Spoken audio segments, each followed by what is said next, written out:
번째 시간으로 경건의 길이 좁은 길이라는 제목으로 말씀을 전하겠습니다. 젊어서 고생은 사서도 한다는 말이 있지요. 물론 요즘 젊은 사람들에게는 그리 달가운 말은 아닐 것입니다. 물론 사회 구조적으로 심각한 병폐에 이런 말을 사용하는 것은 적절하지는 않을 거예요. 또한 가불관계에 있어서 젊은이들이 갑질의 횡포를 당하는 것에도 이런 말은 어울리지 않습니다.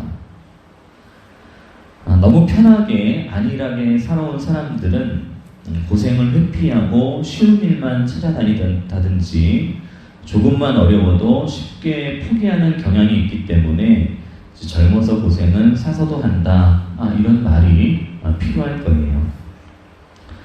오늘날 세상이 추구하는 것 중에 하나는 인생을 즐기라는 것입니다. 인생을 마음껏 즐기며 살아라 하는 거지요. 물론 우리 인생에 쉼도 필요하고 여유도 필요합니다. 그런데 요즘 방송이나 혹은 유튜브에서 주구장창 보여주는 건 놀고 먹고 여행 다니는 것이 전부입니다. 그리고 그것을 보는 많은 사람들이 이제 놀고 먹고 여행 다니는 사람들을 마냥 부러워한다는 거예요. 그래서 요즘 젊은이들의 꿈, 하고 싶은 일, 앞으로의 계획이 놀고 먹고 여행 다니는 것인 경우가 점점 더 늘어가고 있다는 거지요. 생산적인 일보다 소비적인 일을 동경하게 되더라 하는 거예요. 이것이 좁은 길이겠습니까? 넓은 길이겠습니까? 당연히 넓은 길이겠지요.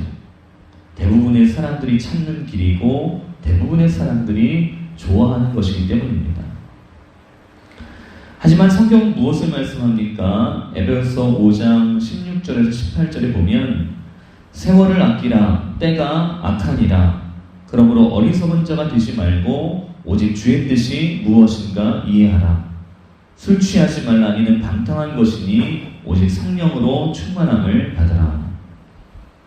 이 악한 때에 세월을 아껴서 주님의 뜻이 무엇인지를 바로 깨달아 육신의 정욕, 안목의 정욕, 이승의 자랑에 빠져 살지 말고 넓은 길이 아닌 좁은 길로 가라는 것입니다. 넓은 길은 편하고 즐거운 것 같지만 마지막엔 멸망이 기다리고 있고 좁은 길은 불편하고 힘든 것 같지만 마지막엔 생명이 기다리고 있기 때문입니다. 어떤 과학자가 하루는 나비가 번데기에서 나비로 변화되는 것을 관찰하고 있었는데 나비가 그 꼬치를 뚫고 나오는데 그 구멍이 바늘 구멍만큼 작았기 때문에 그게 무척 힘들어 보였습니다. 그래서 가위로 그 꼬치의 구멍을 넓혀 주었어요. 그랬더니 나비가 꼬치의 구멍을 뚫고 나오기는 잘 나왔는데 문제는 그 다음에 날지 못하더라 하는 거예요. 그 이유를 알아보니까 원래 나비가 번데기에서 나비로 변화될 때 작은 고치 구멍으로 나오려고 안간 힘을 쓰면서 나와야 나비가 날개에 힘을 얻게 되는데 고치의 구멍을 넓혀서 힘든 과정을 없애주니까 나올 때는 조금 편했을지 몰라도 연단의 과정을 제대로 통과하지 않았기 때문에 날개가 힘을 얻지 못해서 결국 그 나비는 날지 못하게 되었다는 것입니다. 성경은 말씀합니다. 갈라디아서 6장 8절에 자기의 육체를 위하여 심는 자는 육체로부터 썩어질 것을 거두고 성령을 위하여 심는 자는 성령으로부터 영생을 거두리라. 육체의 편안함과 즐거움과 안락함을 위해 사는 사람은 그것이 계속될 것 같지만 결국은 멸망을 당하게 될 것이고 성령을 위하여 심는 자는 육체의 불편함과 고난이 계속될 것 같아도 그것을 잘 이겨내었을 때 결국 영생을 얻게 될 것입니다. 물론 우리가 육체의 즐거움을 위해 살든 성령을 위하여 십자가의 고난을 위해 살든 그것은 자유입니다. 누가 강요한다고 되는 건 아니에요. 자기 자신이 고민하고 선택하고 결정할 일인 거지요. 하지만 성경은 이렇게 말씀합니다. 갈라디아서 5장 13절에 형제들아 너희가 자유를 위하여 부르심을 입었으나 그러나 그 자유로 육체의 기회를 삼지 말고 오직 사랑으로 서로 종노릇하라. 맡은 바 직분과 사명을 믿음으로 감당하면서 사랑으로 서로 섬기는 삶을 사는 것이 좁은 길을 가는 것이기에 그 길이 찾는 사람이 적고 힘들고 고단할 수 있지만 반드시 구원과 생명과 영생의 축복을 받게 될 것입니다. 오늘 성경 말씀 7절 말씀 함께 읽겠습니다. 망령되고 허탄한 신화를 버리고 경건에 이르도록 네 자신을 연단하라. 아멘. 경건이 무엇이라고 했습니까? 하나님의 거룩하심을 담는 것, 예수님의 성품을 담는 것, 이것이 경건입니다. 하나님의 자녀들이 이 땅에서 힘써야 할 것은 하나님의 거룩하심을 담는 것, 예수님의 성품을 담는 것입니다. 이것을 거룩하게 변한다라고 해서 성화라고 부르기도 합니다. 경건해지려면 하나님의 거룩하심을 닮아가고 예수님의 성품을 닮아가려면 무엇이 필요하다고 합니까? 연단이 필요하다고 말씀하고 있습니다. 연단이라는 단어를 사전에서 보면 금속을 태워 불순물을 제거하거나 육체 또는 인격, 신앙 등을 단련해 성숙한 상태로 만드는 것, 이렇게 정의하고 있습니다. 경건해지려면 연단, 다시 말하면 신앙의 훈련 혹은 신앙의 단련이 필요하다 하는 거예요. 연단은 크게 두 가지 차원에서 이루어집니다. 첫 번째, 주님을 위한 고난과 훈련입니다. 디모데후서 2장 3절과 4절에 너는 그리스도 예수의 좋은 병사로 나와 함께 고난을 받으라. 병사로 공부하는 자는 자기 생활에 얽매이는 자가 하나도 없나니 이는 병사로 모집한 자를 기쁘게 하려 함이라. 이것은 예수님께서 우리에게 강요하시는 것이 아니라 우리가 예수를 위해 살기 위한 자원함으로 감당하는 것입니다.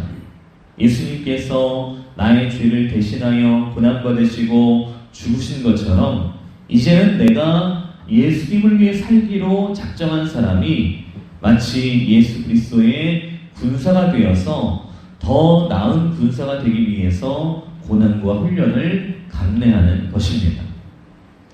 이 새벽에 나오는 것도 그 중에 하나겠고, 주일에 예배를 나오거나 혹은 기도생활, 말씀생활을 하는 것들, 봉사나 전도를 하는 것들이 모두 여기에 포함될 것입니다. 두 번째는 죄로 인한 징계입니다.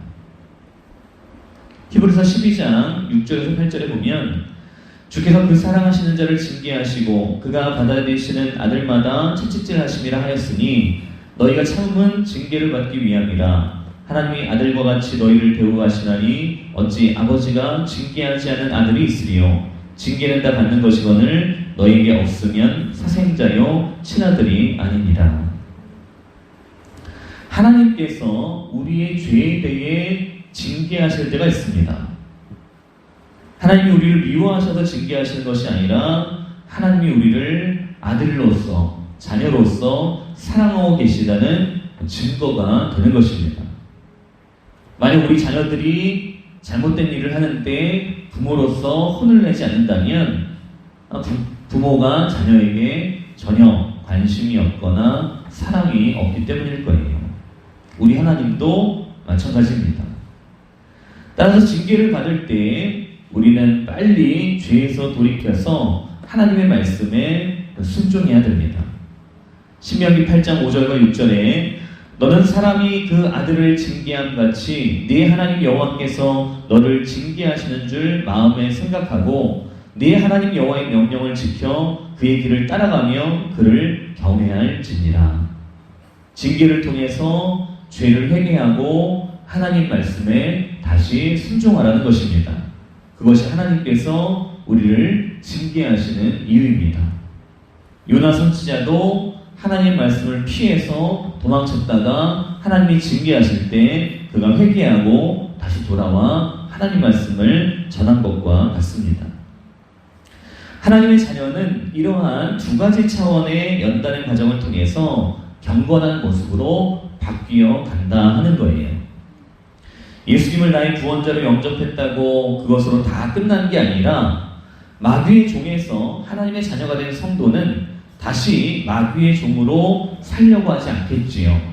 그래서 성경은 하나님의 자녀들에게 이렇게 권면하고 있습니다. 에베소서 4장 22절에서 24절까지 너희는 유혹의 욕심을 따라 썩어져가는 구습을 따르는 옛사람을 벗어버리고 오직 너희의 심령이 새롭게 되어 하나님을 따라 의와 진리의 거룩함으로 지으심을 받은 새 사람을 입으라. 산모가 아기를 낳을 때 자연분만으로 직접 낳거나 혹은 제왕절개 수술을 해서 낳게 되지요.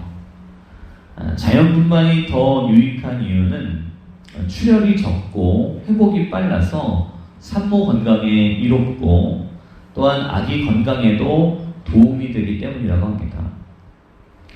이미 자연분만으로 태어난 아기에 대해서 제왕절개로 태어난 아기보다 면역력이 높다는 연구 결과가 계속해서 발표되고 있습니다.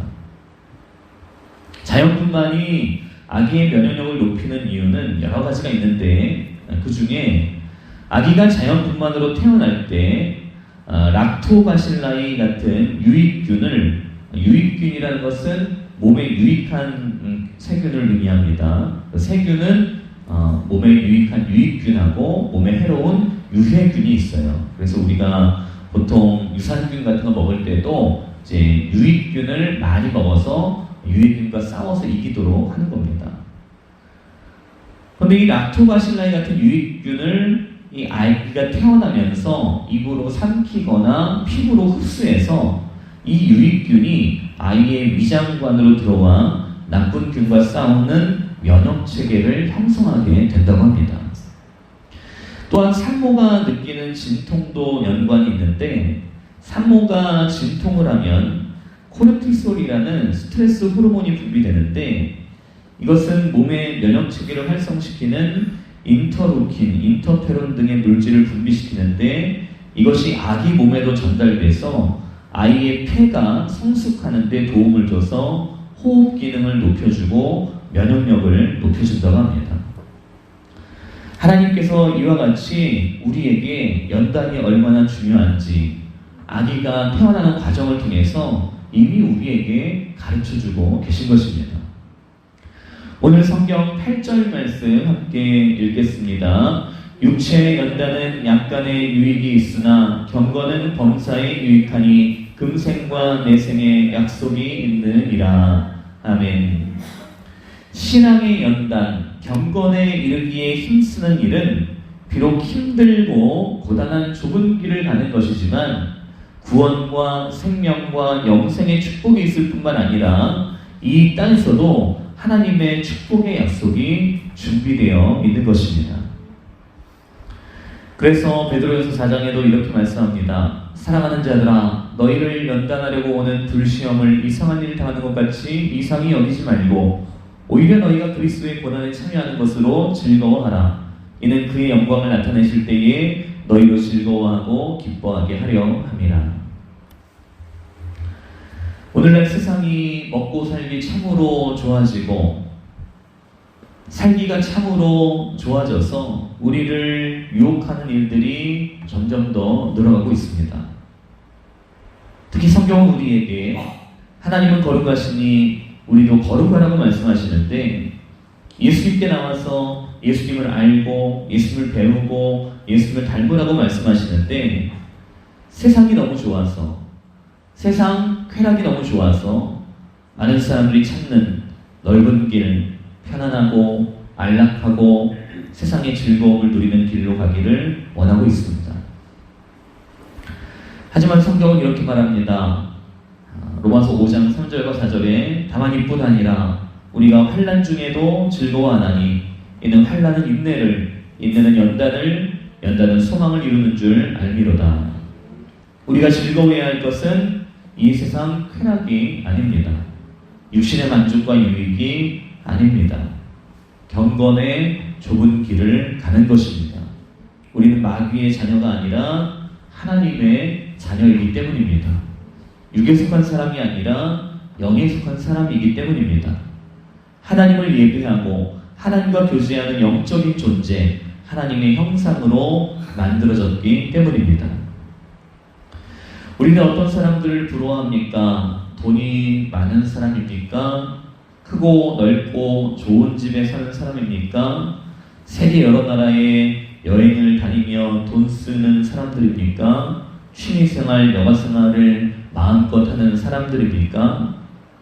하지만 그들은 모두 넓은 길을 가는 사람들이고 그 길의 끝은 멸망밖에 없습니다. 우리가 정말 부러워해야 되는 사람은 성경에 기록된 믿음의 사람들입니다. 특히 사복음서에 기록된 예수님의 제자들, 또 사도행전부터 서신서에 기록된 초대교회의 믿음의 사람들, 우리는 그렇게 좁은 길을 묵묵히 걸어간 성도들을 부러워해야 됩니다. 그들이 비록 험하고 좁은 고난의 길을 갔지만 그 길 끝에는 구원과 생명과 영생이 그들을 맞아주었기 때문입니다.